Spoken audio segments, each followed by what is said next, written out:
Welcome to the ThriveHer Podcast, where we empower women to take control of their unique health conditions and wellness journey during perimenopause and beyond. Our goal is to help you dream big and reach your fullest potential in every part of your life. Each week, the podcast dives into expert insights, natural solutions, and inspiring stories to support you on your journey. And now, here's your host, your no-nonsense naturopath, Rochelle Waite. Well, hello. Welcome back to another episode of the ThriveHer Podcast, where we don't just follow the script on health advice, we tear it up, we break it down, and we give you the real facts that you need to thrive. Today, I'm coming at you with something that's going to shake up everything that you know about bone health. And trust me, this conversation is long overdue, especially if you've ever been told to just take calcium and vitamin D to protect your bones. Now, before we get into it, let me ask you something. How many of you have had a doctor tell you that once you've hit perimenopause or menopause, you need to start taking calcium and D3? Maybe this was after a routine checkup, or worse, after a bone density scan where they told you that you're osteopenic, almost on the edge of osteoporosis. And then they hand you that prescription and say, take these and you'll be fine. Does that sound familiar? Well, here's the thing. That advice isn't just outdated, it's flat out incomplete. Worse, it might be putting you at risk for bigger health problems. I'm talking cardiovascular disease. Yep, the very calcium you're taking to protect your bones could be hardening your arteries instead. Here's the deal. That's lazy medicine, plain and simple. If your doctor isn't explaining the full picture of what's happening in your body, how calcium behaves during menopause, how it can affect your heart as well as your bones, they're missing the mark. And frankly, if they don't know about the latest research, they shouldn't be giving you advice at all. They should be referring you to someone who does.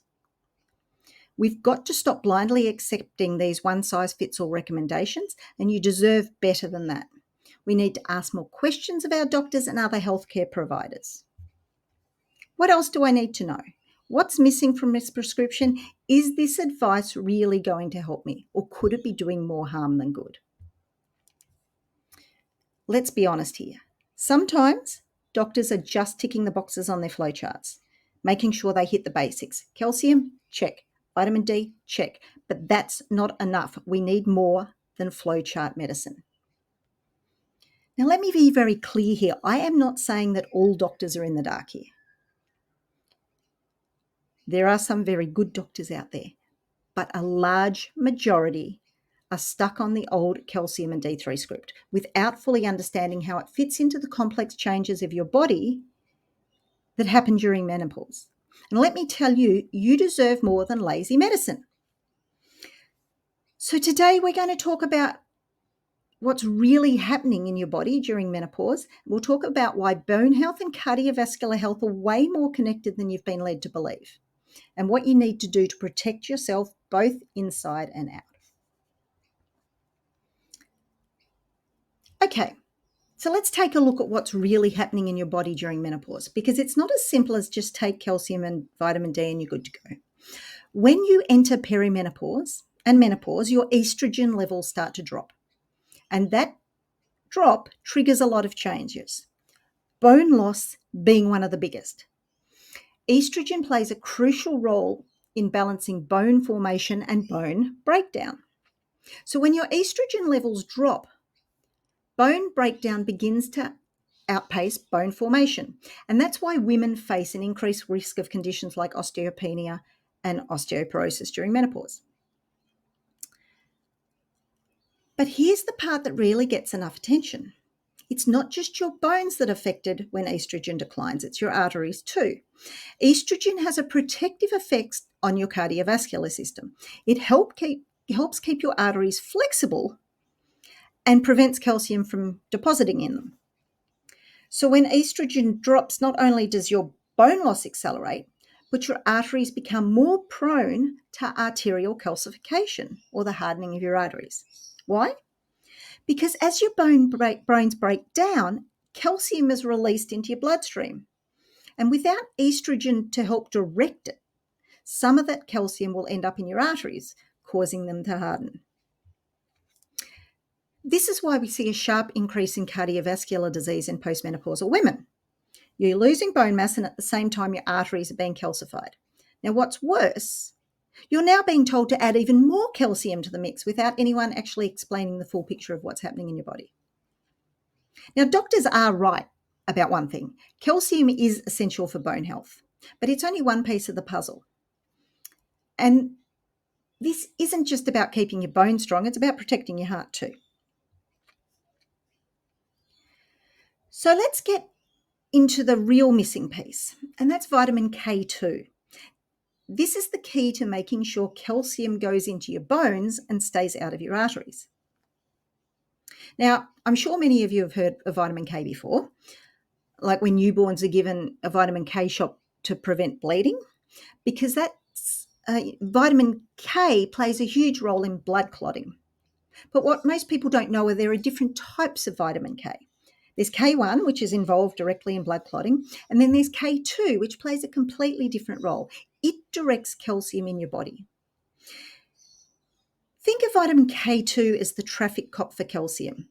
It makes sure calcium gets deposited in your bones where it belongs and stays out of places where it can cause harm, like your arteries. Without enough vitamin K2, that calcium you're taking can float around in your bloodstream, and instead of going to your bones, it might end up in your arteries, contributing to arterial calcification. What vitamin K2 does is activate two important proteins in the body, osteocalcin and matrix GLA protein, or MGP. Now, osteocalcin's job is to help bind the calcium to your bone matrix, which makes your bone stronger. MGP's job is to prevent calcium from sticking to your arteries, keeping them flexible and free from dangerous plaque buildup.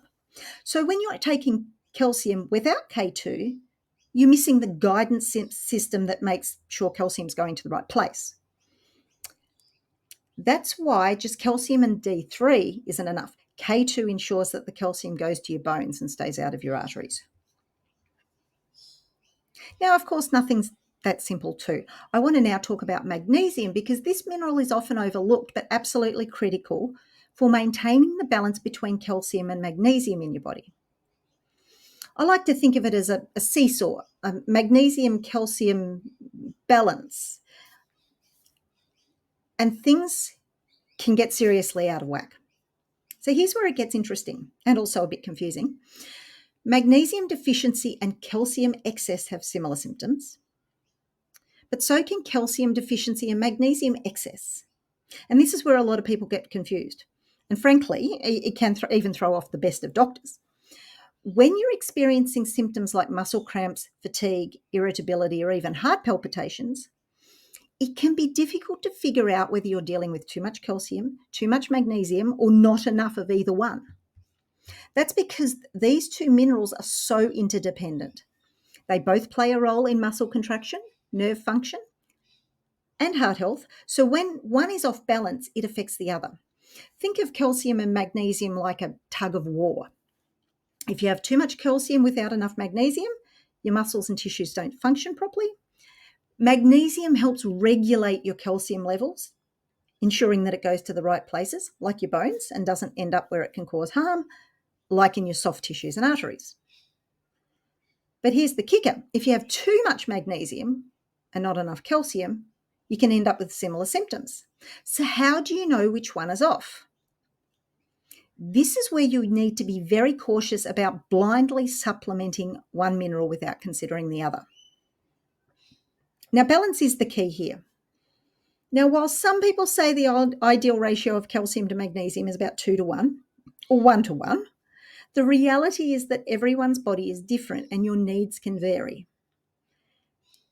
The important thing is that you're not overloading one and neglecting the other.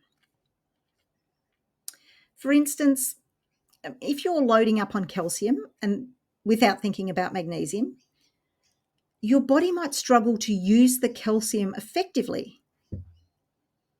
leading to issues like muscle cramps or even calcification in your arteries. On the flip side, if you're taking too much magnesium and not enough calcium, you might experience similar issues like muscle weakness and fatigue. So when your doctor prescribes calcium and doesn't mention magnesium, they're also missing a huge part of the picture here.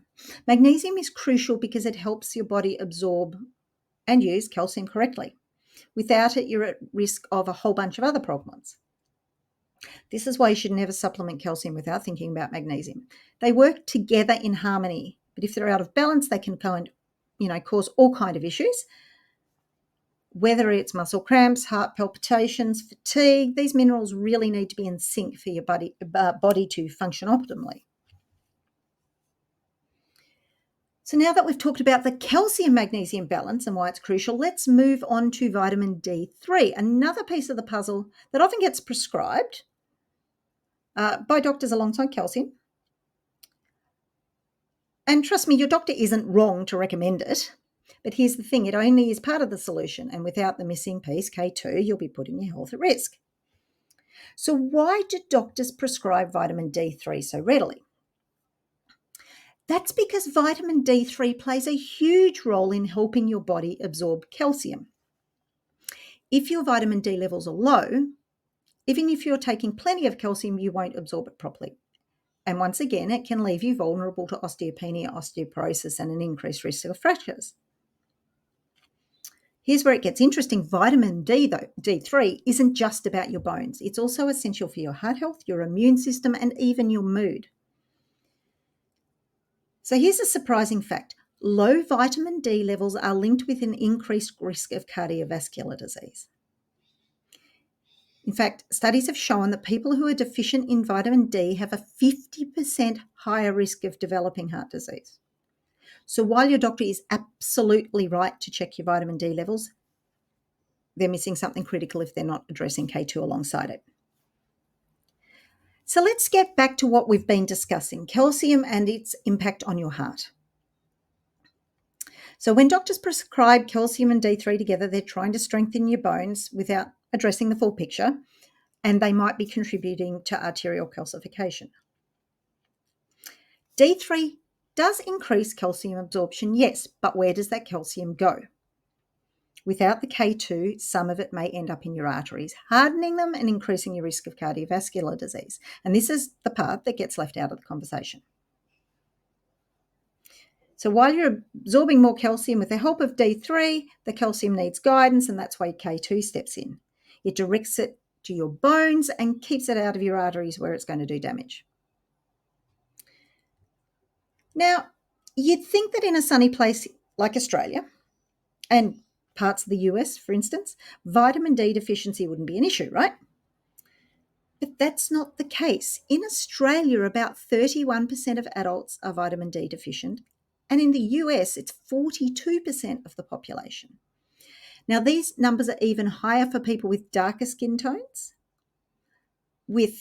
for instance, because there's more research, and that's yet another shameful sort of part of our history.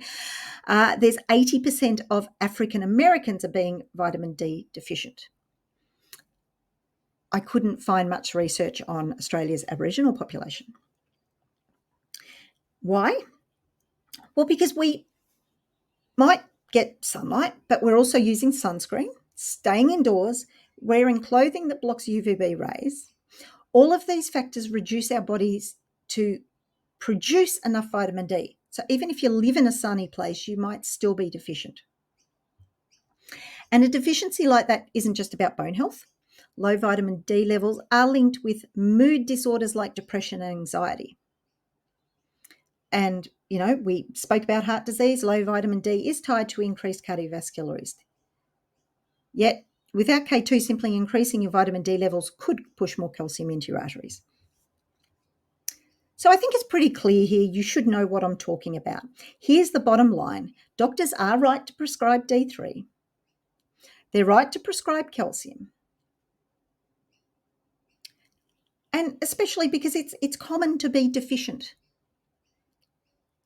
But they're missing the key part of the solution if they're also not recommending vitamin K2. So if your doctor has prescribed calcium and vitamin D3, don't ignore that advice, but just ask them about K2. Because the last thing you want is for that calcium to end up hardening your arteries instead of strengthening your bones.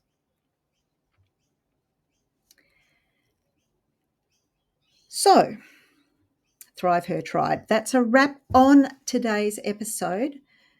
We have dug into some serious truths about calcium, vitamin D3 and why K2 is the missing piece to really protect your bones and heart health. It is something that is extremely common to see. So if you have been given the advice to take vitamin K2 by your doctor, feel reassured. I hope today has given you some fresh insights and the tools to ask better questions when it comes to your health. Remember, you deserve more than lazy medicine. It's your health and you have the right to know the full story. So I will just, because it's so important, recap the takeaway issues. Calcium and D3 are necessary for bone health, but without K2, you risk arterial calcification. Vitamin D3 is essential for absorbing calcium, but plays a huge role in your immune system, heart health, and mood regulation. And if you've been prescribed calcium and D3, ask your doctor about the full picture, including magnesium and K2. You have the power to advocate for your health and demand more, so take this knowledge and make sure you're getting the right support for your bones and heart. Now, before I sign off, I want to give you a sneak peek into next week's episode, Revive and Thrive, your daily self-care ritual. If you've ever felt like self-care is just another thing on your to-do list, or like you don't have time for it, next week's episode is for you. I'll be sharing simple, powerful ways to create a daily ritual that doesn't take hours, but still makes a huge impact on your mental, physical, and emotional well-being. We're going to talk about the science behind daily self-care and why small, consistent actions are more powerful than grand gestures, and how you can start prioritizing yourself without guilt. I promise it'll transform how you show up in your life. So if you're ready to go from surviving to thriving, don't miss episode 10 next week. Until then, remember, keep believing in yourself, keep striving for more, and keep thriving, because your best life is just ahead.